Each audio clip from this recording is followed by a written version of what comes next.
ক্ষমতা চর্চার জায়গাগুলো থেকে এই ধরনের অপরাধগুলোতে জড়িয়ে পড়ছে। আওয়ামী লীগের যে সময় যে একটা ফ্যাসিস্ট রাষ্ট্র ব্যবস্থা ছিল, এখনো কিন্তু সেই ফ্যাসিস্টটা কিন্তু দূর হয়নি। বাংলাদেশে পরপর ঘটে যাওয়া নানান রকমের সন্ত্রাসী কাণ্ড এবং ঘটনার বিচারহীনতাই এটার জন্য দায়ী।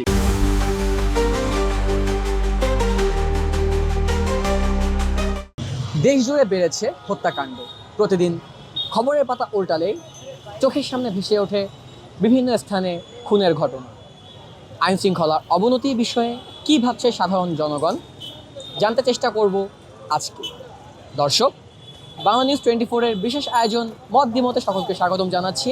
চলুন জেনে নেওয়া যাক সাধারণ মানুষের জনমত।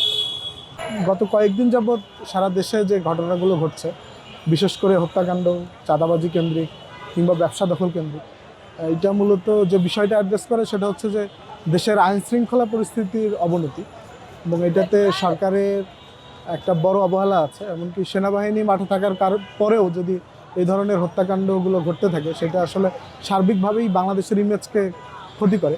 আর দ্বিতীয় বিষয়টা হচ্ছে যে অপরাধের যে প্যাটার্নগুলো আমরা দেখছি, চাঁদাবাজি, ছিনতাই, দুর্নীতি কিংবা টেন্ডারবাজি বা এগুলো বাস ভেঙে দেওয়া, সেগুলো সবগুলোই অনেক বেশি একটা দল কেন্দ্রিক, এবং একটা দলের ম্যাক্সিমাম মানুষজনই এই ক্ষমতা চর্চার জায়গাগুলো থেকে এই ধরনের অপরাধগুলোতে জড়িয়ে পড়ছে। সেটা আসলে সামগ্রিক তাদের এই পাওয়ার চর্চা এবং দলের যে কমান্ড আছে, সেই কমান্ড না মানার যে ফসল আমরা সেটা দেখতে পাচ্ছি, এবং আইনশৃঙ্খলা রক্ষাকারী বাহিনীও এখানে মনে হয় না যথাযথ ভূমিকা রাখতে পারছে। তো একজন নাগরিক এবং ছাত্র হিসাবে বা একজন রাজনৈতিক কর্মী হিসাবে আমাদের চাওয়া সেটা হচ্ছে যে দেশের সবগুলো জায়গাতেই আইনশৃঙ্খলা পরিস্থিতি স্বাভাবিক হোক, এবং দেশের যে আইনশৃঙ্খলা বাহিনীগুলো আছে তারা যেন খুবই ইনসাফের সাথে তাদের কাজগুলো করতে পারে।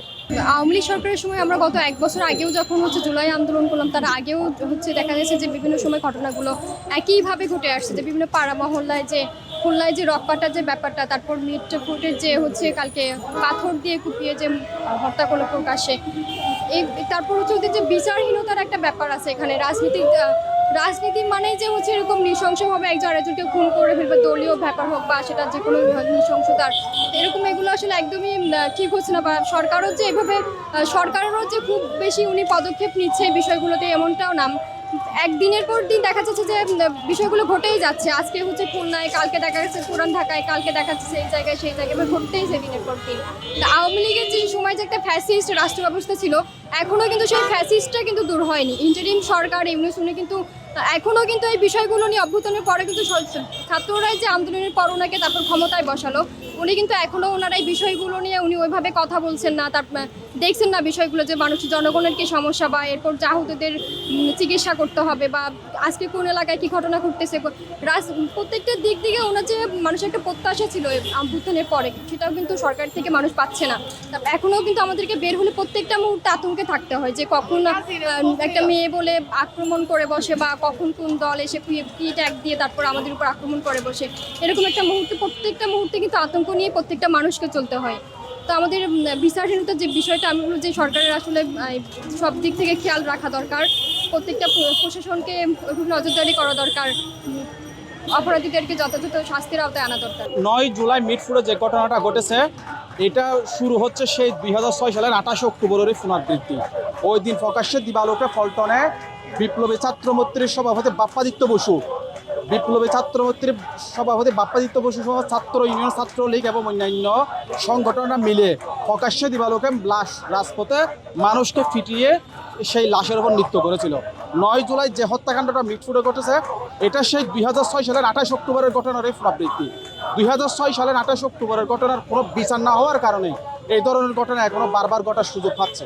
2006 সালের 28 অক্টোবরের ঘটনার যদি বিচার হয়ে যেত, তাহলে আজকে আমরা এই যে পাথর মেরে হত্যা কিংবা লাশের উপর নৃত্য করার যে ঘটনা, এটা আমি মনে করি বাংলাদেশের ঘটনা। শুধু গতকালকের ঘটনাই নয়, আসলে আমরা জুলাই অভ্যুত্থানের পরই আমরা যেটা দেখছি, দেশের অবস্থা তো একেবারে আইন শৃঙ্খলা অবস্থা যে অবস্থায় থাকার কথা ছিল ওই অবস্থায় ছিল না।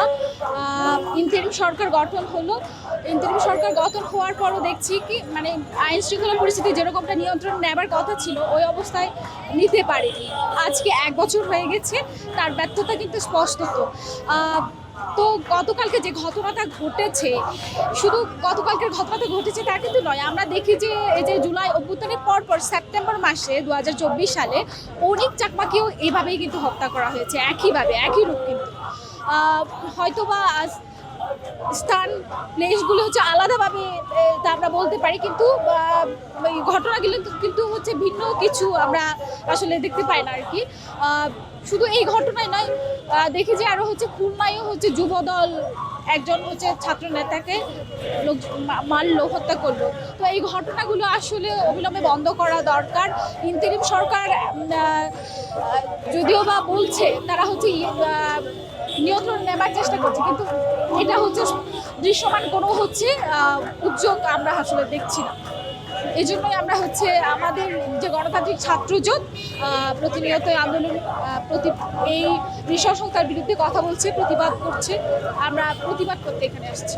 দেখুন, এই ঘটনা তো খুবই অদ্ভুত এবং দেখতে অনেকটাই হচ্ছে যে বড় মানে ভয়ঙ্কর একটা সিনেমার মতো। এই ঘটনা বাস্তবে আসলে আমাদের কখনো দেখা হয়নি, কিন্তু আমরা যেটা বলতে চাই যে এই ঘটনা আমরা দেখছি যে বাংলাদেশে পরপর ঘটে যাওয়া নানান রকমের সন্ত্রাসী কাণ্ড এবং ঘটনার বিচারহীনতাই এটার জন্য দায়ী। কারণ সন্ত্রাসীরা বারবার তাদের নানান রকমের সন্ত্রাস করে পার পেয়ে যাচ্ছে, রাষ্ট্র কোনো বিচার করতে পারছে না। ফলত লোকজন মানে বিচারকে তোয়াক্কা করছে না, আইন শৃঙ্খলাকে তোয়াক্কা করছে না এবং রাষ্ট্রকে তোয়াক্কা করছে না। এই হচ্ছে বর্তমান রাষ্ট্রের পরিস্থিতি।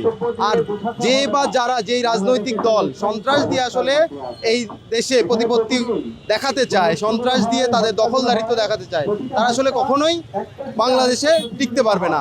তাদের অবস্থা যেই গত 24শে জুলাই, সেই জুলাইয়ের পতিত শেখ হাসিনা স্বৈরাচারের মতোই হবে।